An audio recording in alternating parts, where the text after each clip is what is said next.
Hello, my fellow commanders. My name is Eddie Rio, and this is Elite Dangerous. And let me just show you quickly the newsletter peak of the week. Fuel scoop active as he's flying by a sun there. So it looks like we're going to be able to scoop fuel from a sun to power our ship, which is absolutely awesome. Something which was in the old Elite games, which they're bringing forth into this game, which is going to be good. At the moment, there's a system where you can put out a distress signal, and a sort of, I suppose, role play ship comes along, and you can buy fuel off of him if you're stranded. I'd like to see that sort of be done away with, because it doesn't. The immersion gets lost when a little screen pops up and it just says, "Do you want to buy fuel for this amount?" So it'd be nice if you were stuck, you had to go and get some fuel from a sun.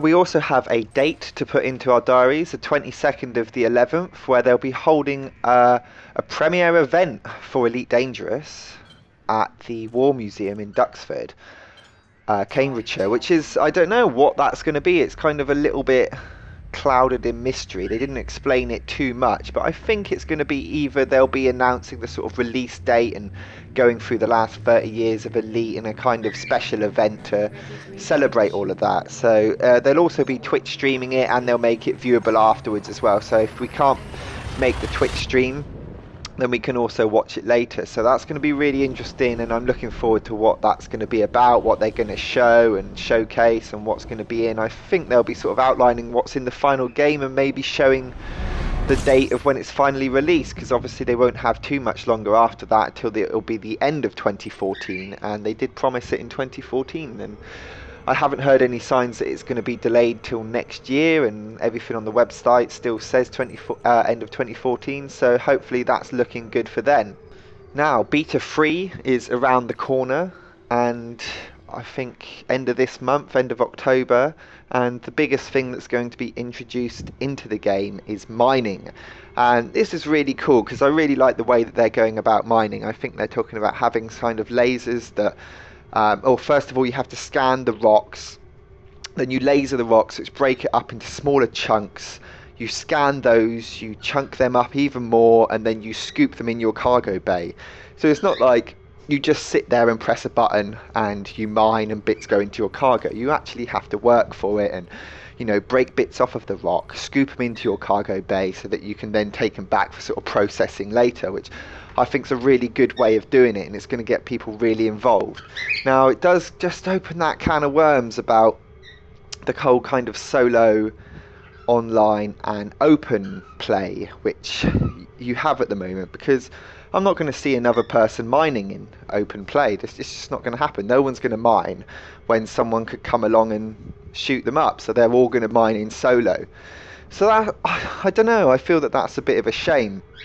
It should be all open play, or perhaps the credits don't transfer from solo into open. It's just you can, space is quite big. You can go and find a corner to go and mine in and find no one that's going to come and get you, but just to have that chance that you could come across a miner, or you could find someone mining and then a pirate attacking them, and you could come in and help and kill the pirate, and the miner will be thankful, and that's how you form relationships in sort of MMO games online. And I don't know, I think the game would miss a lot if everyone was just playing on solo mode, and it would be nice not to force everyone to play on open play, but just to have perhaps more of an incentive to play on open. So the risk reward thing, you risk a bit more because someone could come along and ruin your day, but you could also gain a lot more in money values, or meeting people, being able to transfer stuff, or working as a team to sort of mine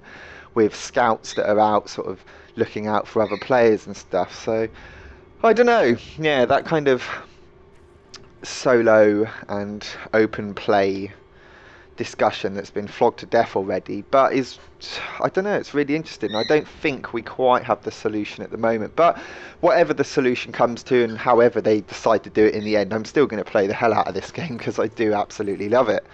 I would just love being able to go to another belt and seeing someone else who is there mining and be able to join them or help them out, have a chat, not just to log into the open play just for PvP, which I think that everyone is going to be doing.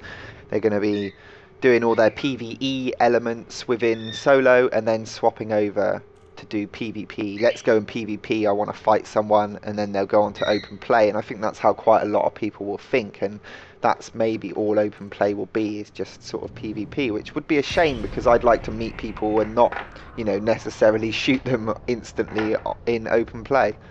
But there we go, let's not worry about that, because obviously Beta 3 is just around the corner. I've kind of got my head around Beta 2 and all its little fixes and the sort of the discovery and scanning for planets and systems and selling it. Obviously there's a few little bugs with the you know, scanning the system and then scanning the detailed planet scan, and a bit of, you know, it doesn't quite work it out. You have to do them separately to get your credits for each one, and one can cancel the other one out, but that's something that they'll fix.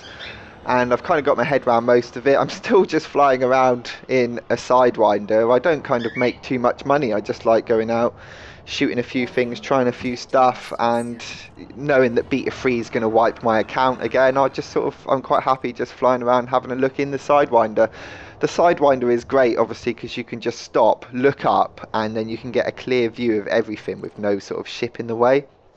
It would be nice to maybe get a third-person perspective, or some little button that you can press that just takes away your whole ship HUD and everything, just for taking pictures and stuff like that. Perhaps a little viewing hatch or a camera hatch or something would be quite cool, because the sights and sounds that you get in this game are really good and worth capturing and sort of collecting. I, you know, change my desktop background sort of, I don't know, every other day with new pictures that I've taken and enjoy doing. So yeah, it'd be good if you had the sort of like little camera button that you could press to take pictures without anything. Cheeky monkey indeed, Derek.